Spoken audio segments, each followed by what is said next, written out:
What's up, you guys? Welcome back to another episode of Sideline Thoughts.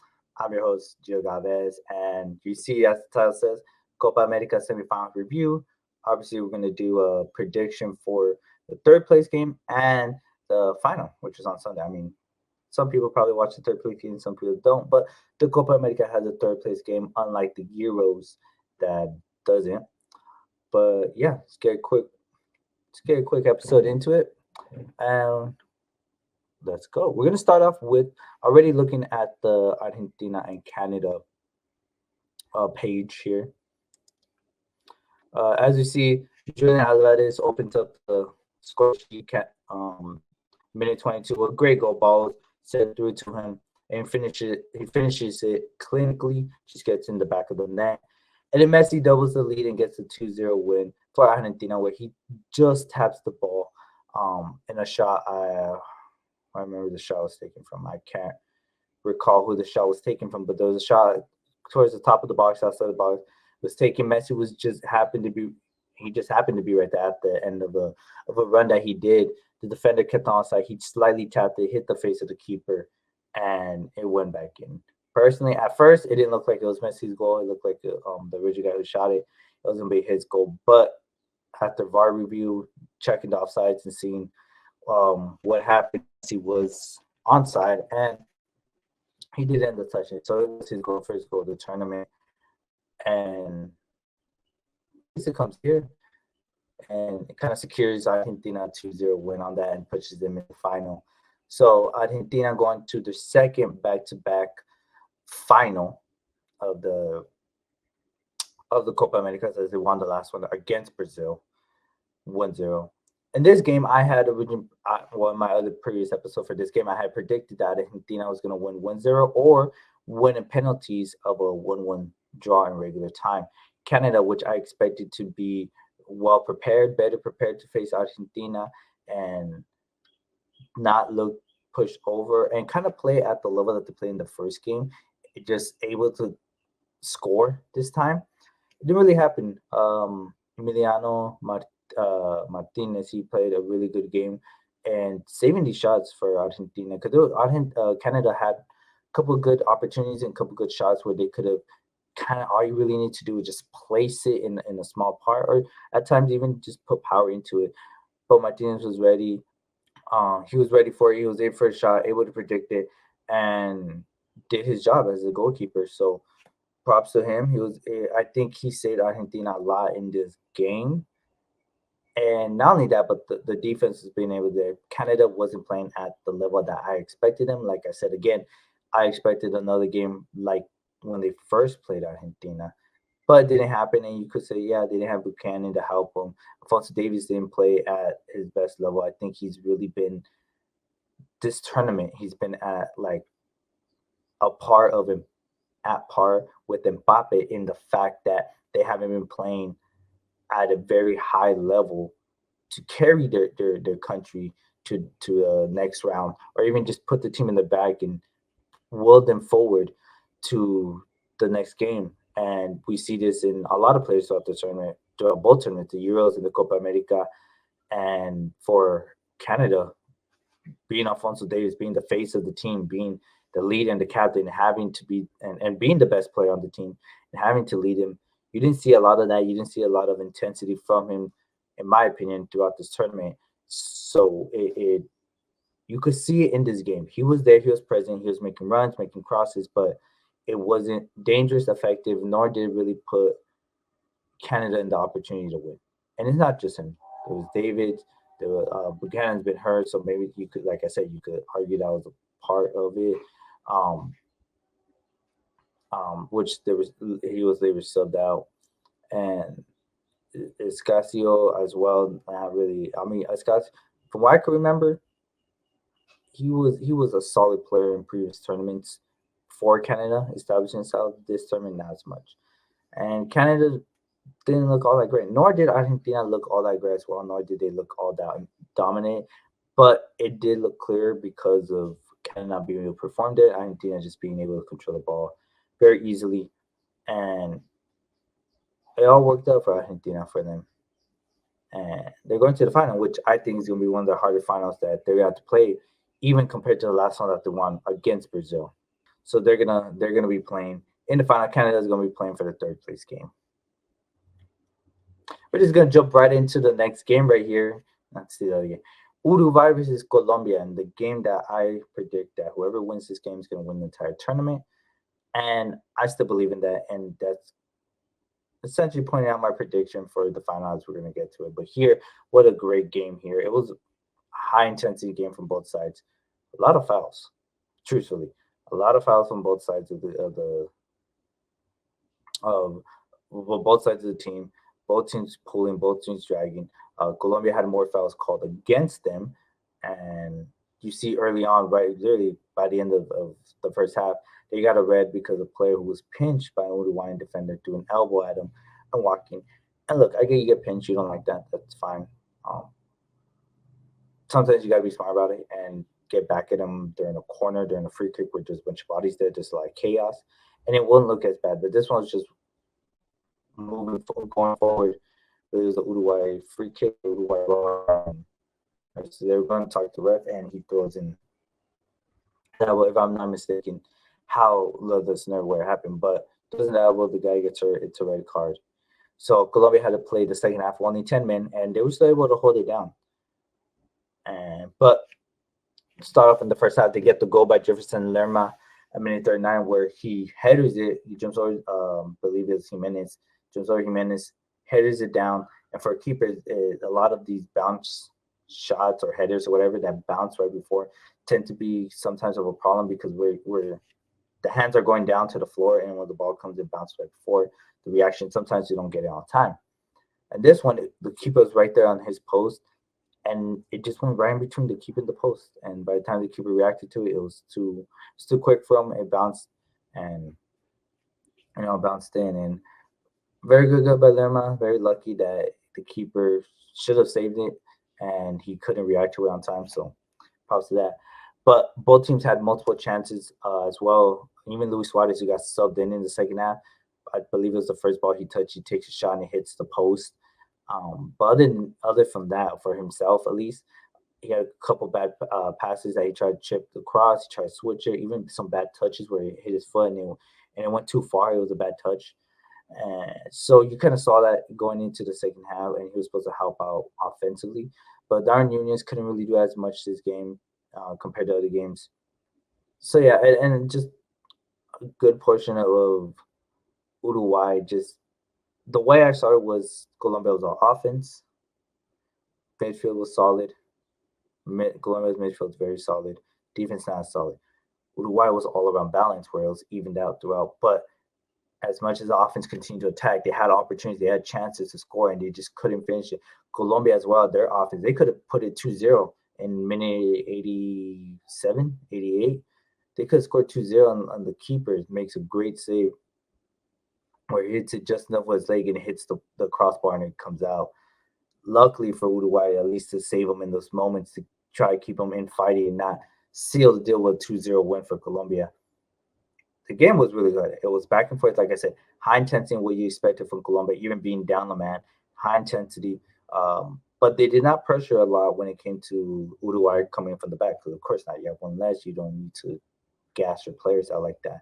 And they did their subs in order to protect and keep the lead. Because it was 1-0, and with a player down who's their midfielder, you didn't need another. You didn't need to try to attack and risk getting countered on it, and that's what Uruguay was doing for at least the last 5 minutes against. About the last 5 minutes, the 85th minutes, where you saw them just continue to cross, continue to be in the box, and continue to attack. And Colombia held their own, held themselves, and it was a lot of not just Colombia holding their own, but Uruguay just taking the bad touches, not really being able to get that last part of capitalizing those opportunities right there. But there were some chances where the balls went through the Colombia defense, and Uruguay had the chance to score and they just couldn't. They really couldn't do it. And sometimes it's mentally or whatever the situation was, but for Uruguay missed opportunities as well and couldn't take advantage of having one extra man on the field for them. But it was a really good game. I mean, props to both teams. Colombia played really good, and again with the attack, James played phenomenal again. He's been having a terrific tournament. Um, Luis Diaz has been playing very well, and this is a tournament led by James, but the entire midfield's playing.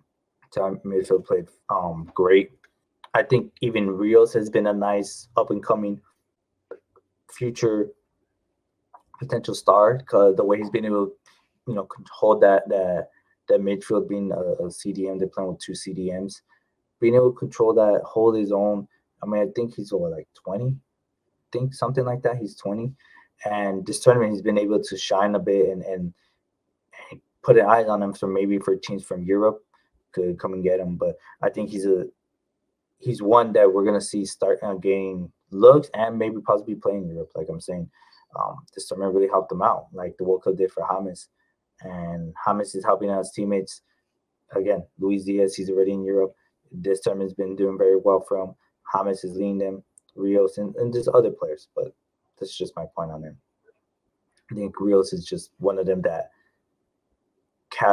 really used this tournament to help his PR, help himself show that he's able to play at the next level. And yeah.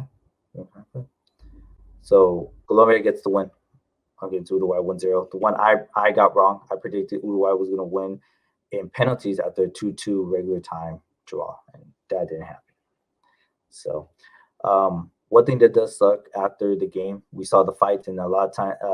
At first, the media was just showing Uruguay players get on the fans and fighting. It looked like they were just fighting with trash talkers. But after Jimenez, the Uruguayan defender, and cleared out what was going on, it was Uruguayan players trying to talk to fans, but their families being attacked by Colombian fans that were too drunk, drinking too much, or whatever the situation was. They were going to be attacked from, and the players not allowing their families to get attacked and not just waiting back because it was said that security and police were not there on time, that they took a long time to get there. By the time they went, things were already being broken up by personnels of the team and stuff. And it gives a bad look. It gives a bad look for the U.S., one for Colombia fans not being able to control themselves and drinking. Yes, we get into the games. I do it myself too. And I understand, whether you win or lose, you like to talk trash, but it's one thing to do that, and it's another to attack the families of players. And how can you not expect the players to react to it, especially Darwin Nunez when it was his family and his, 1-year-old, 2-year-old son being there? You know, Forget the game. Yeah, you lost, all right, but he's not going to just let that happen. So he went to fight, and I agree. I agree with him going out there and defending his family. Like, who wouldn't? But it's a bad look also on the U.S. Um, I don't think it's a bad look on Uruguay after knowing the facts. It's not a bad look on them. It's a bad look on the U.S. One, after a lot of talks about the pitches and the guys being just put on top of turf and things not working out like that, bad referees, and now the lack of security for families of players. Families of players, lack of security, the amount of security for just the general public. And the World Cup is going to be a bigger stage. People of different cultures, different countries coming over here. You're going to see people from Africa, from Asia, from Europe, from South America again. And here in North America, we're hosting it. So it's not just the U.S., it's also working for Canada and Mexico, but all the states of the U.S. that we need to.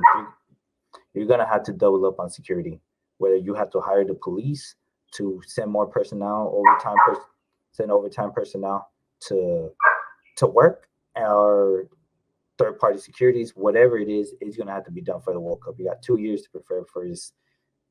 It's gonna have to be done because there's gonna be a lot of situation where this happens, and you just never know how much or what kind of people are gonna come to watch their country play or watch any game, and how much fighting there's gonna be, how much alcohol is gonna be consumed, and just the trash talking that goes on a lot. We've seen it go on in Europe where they joked around the Italians and Albanians and the French but then against Netherlands and England, there was people throwing chairs at each other at a cafe at the end of the game. So there's a lot of it. It's good and bad from no matter what country you're from. We're gonna see a lot of that, and this was just one showing of it, and it sucks that that had to happen. But at the same time, maybe it was needed to show that the United States isn't yet prepared for the World Cup, and they need to take even more precautions. Who knows? You never know. We could see someone.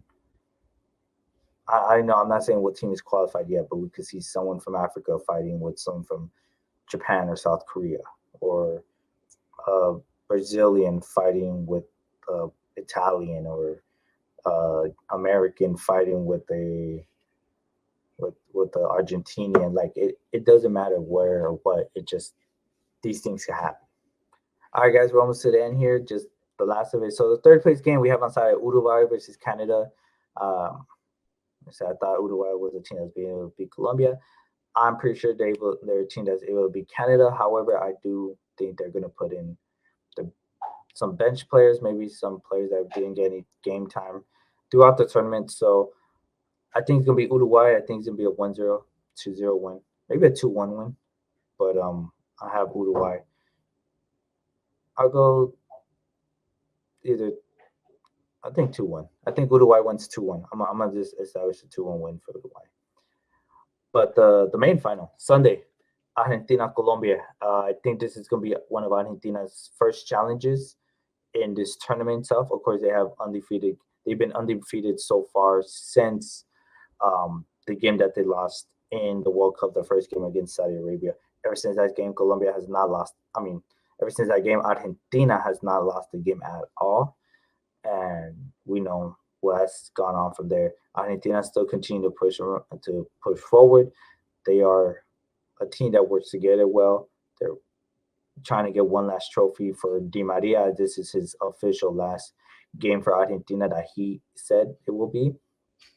But as well as another Copa America from Argentina, for the country itself, for Messi, and for everyone else that's been part of the Copa America team the last time and the World Cup team. And if this is some players' first time, this is their first Copa America for them.